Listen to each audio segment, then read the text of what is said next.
Just before sunrise in Kyoto, while the city still rests beneath a pale blue sky, a five-year-old woman quietly kneels beside a low wooden shelf near the entrance of her home.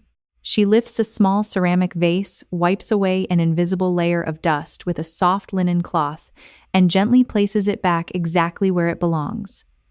Nothing about the room appears untidy. The floor is already spotless. The air feels light. Every object seems to have settled into its own quiet purpose. Yet she performs this small ritual every morning without fail. It takes less than 2 minutes. She never waits until the house looks messy. She never sets aside an entire weekend to catch up on cleaning.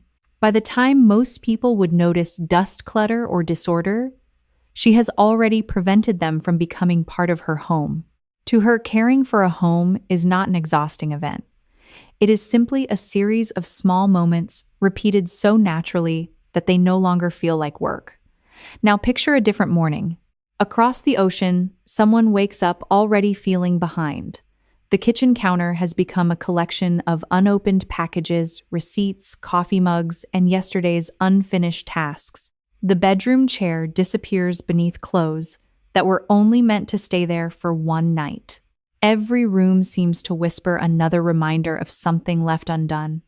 Before breakfast is even finished, the brain has already begun processing dozens of competing visual signals. Scientists have found that clutter doesn't simply occupy physical space. It quietly competes for your attention.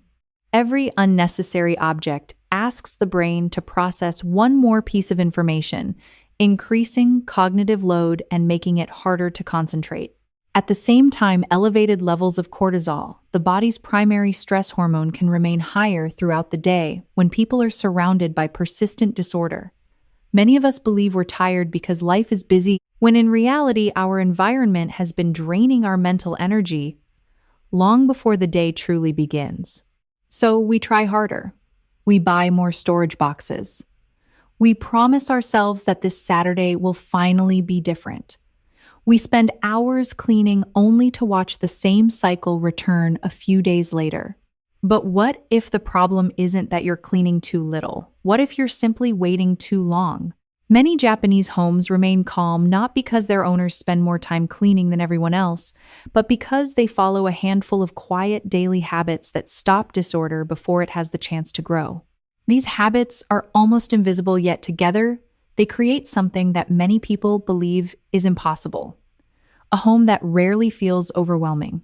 By the end of this video, you'll understand exactly how these 5 Japanese habits quietly reshape both your home and your mind. And stay with me until habit number 5, because it reveals the surprising principle that makes all the others feel almost effortless, and once you understand it, you'll never look at cleaning the same way again. But before you clean anything, there's one belief that needs to be left behind. Most people think a tidy home begins with better organization. They buy more baskets, more shelves, and more storage boxes, hoping that if everything has a place, the house will finally stay clean. But in many Japanese homes, the first step isn't organizing more. It's owning less. This idea is known as Danshari. Rather than asking, "Where should I put this?" Danshari asks a much quieter question. Why am I keeping it at all? That single shift changes the entire relationship you have with your home. In many Western households, possessions often accumulate little by little. Souvenirs duplicate kitchen tools, clothes that no longer fit, hobbies that were abandoned years ago.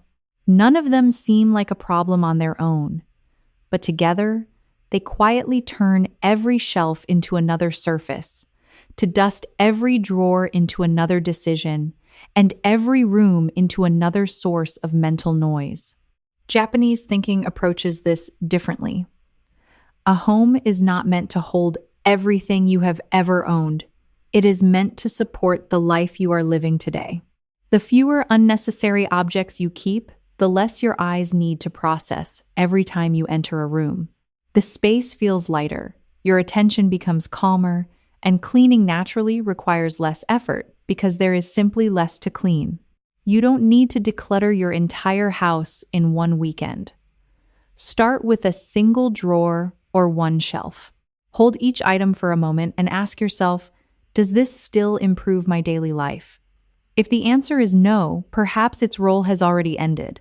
And once you remove what no longer belongs, you'll discover that keeping a home clean isn't only about what stays inside. It's also about what you choose not to bring in from the outside. Number 2, Genkan. Stop the outside world at the door. Once you begin removing what no longer belongs inside your home, the next question becomes even more important. What are you allowing to enter every single day in many Western homes? Shoes move freely from the street to the hallway, from the hallway to the kitchen, and sometimes even into the bedroom. People may vacuum later, mop later, or clean the floors on the weekend. But by then, the outside world has already been spread through the home in tiny, invisible layers. The Japanese approach begins differently. The Genkan is the entryway where shoes are removed before stepping fully inside. It is not only a practical habit, it is a boundary. Outside stays outside. Inside remains protected. This matters more than it appears. The soles of shoes can carry dust, pollen, chemicals, and bacteria from sidewalks, public floors, restrooms, and parking lots. Each step indoors adds more visual and physical residue. And when a home feels dirty underfoot, the brain receives another signal that something is unfinished, which can quietly increase stress and mental tension. The shift is simple. Create a clear stopping point near your door. Place a small shoe rack, a mat, or a basket of indoor slippers where the habit becomes obvious. Do not rely on memory or willpower. Design the entrance so removing shoes feels natural. A cleaner home does not always begin with cleaning. Sometimes it begins with preventing the mess from arriving at all. But even when the outside world stays at the door, there is another kind of clutter that enters quietly, the clutter created by delay.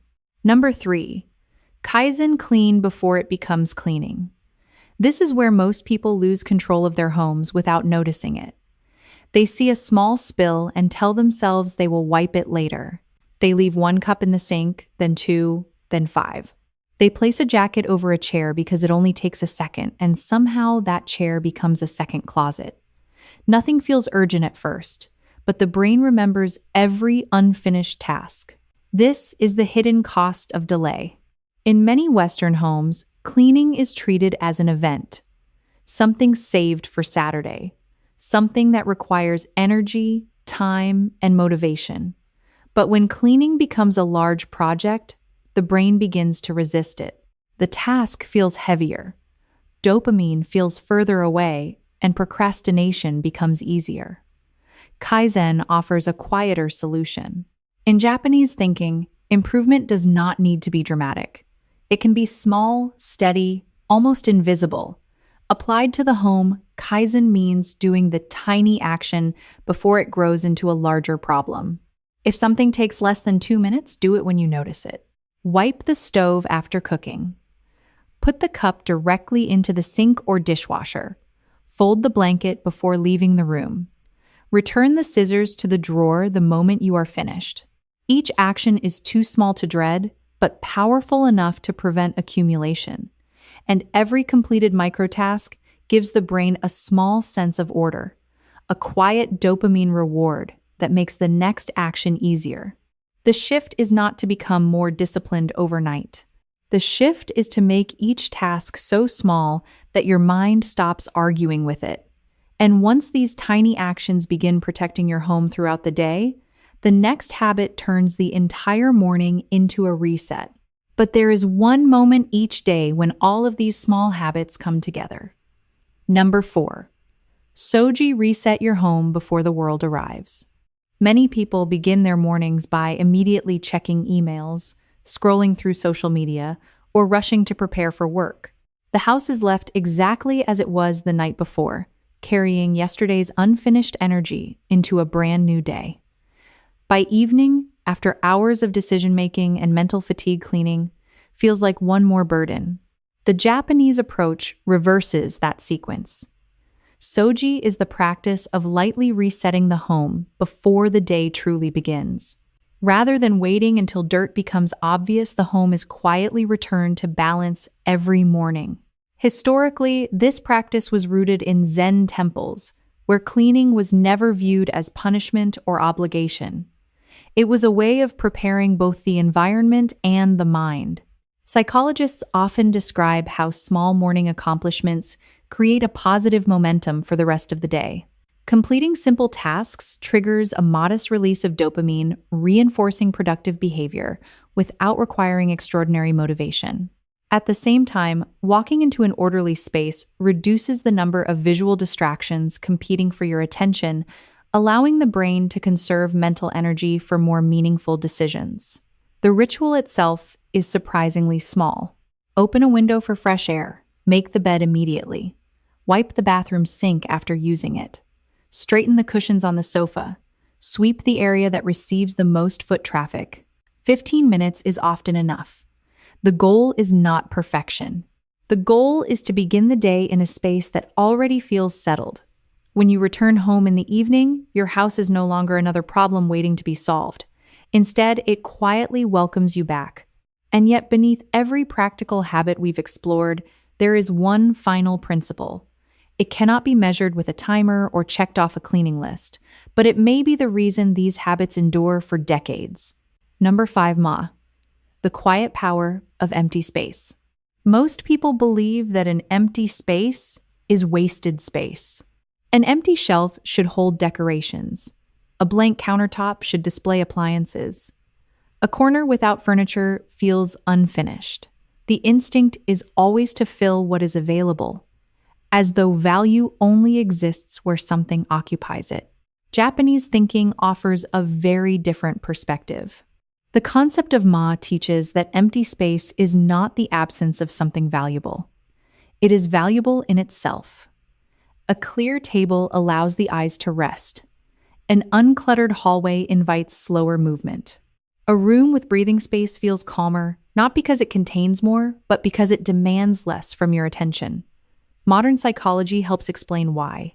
Every object within your field of vision competes for a small portion of your brain's processing capacity. The more visual information surrounding you, the more cognitive effort your brain must continuously expend even when you are not consciously looking at those objects. Over time, this constant stimulation contributes to decision fatigue and prolonged mental stress. Interrupts that cycle. Instead of asking how to decorate another surface, ask how much space you can intentionally leave untouched. Perhaps it is a kitchen counter with only one carefully chosen object. A bedside table holding nothing except a lamp and a book. A hallway where your eyes meet open space before anything else.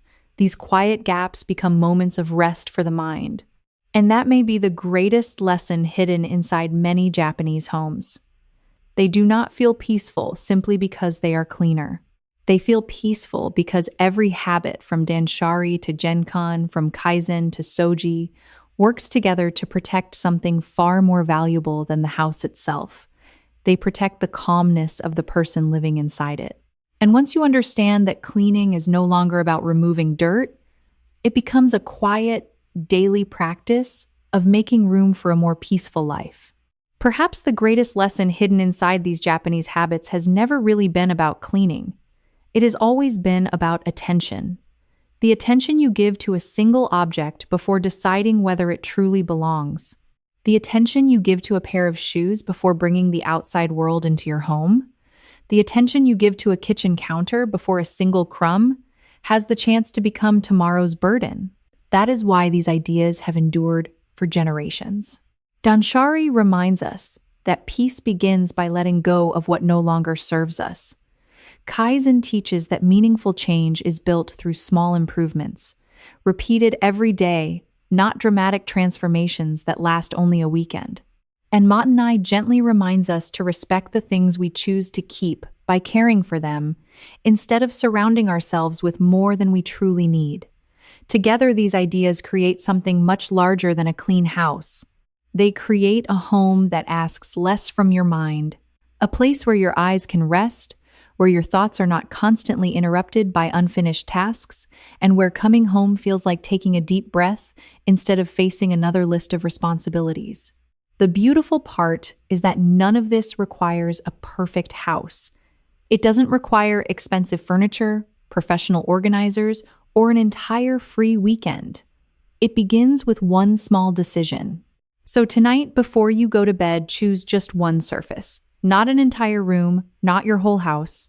Just one kitchen counter, one bedside table, or one small corner that you see every day. Clear it, wipe it, leave only what truly belongs there. Tomorrow morning, pause for a moment before you begin your day and notice how that single quiet space makes you feel. Small changes repeated consistently have a way of becoming a completely different life. I'd love to know which of these 5 habits spoke to you the most. Was it Danshari, Genkan, Kaizen, Soji? Or the quiet beauty of Ma? Tell me in the comments. I read every single one. And if this video helped you see your home in a different light, share it with someone who has been feeling overwhelmed by clutter. They may discover that the answer isn't cleaning harder, but living more intentionally. If you'd like to continue exploring the quiet wisdom behind everyday Japanese habits, don't forget to like, subscribe, and join us for the next journey. Until next time, take care of your home a little each day, and it will quietly take care of you. I'll see you in the next one.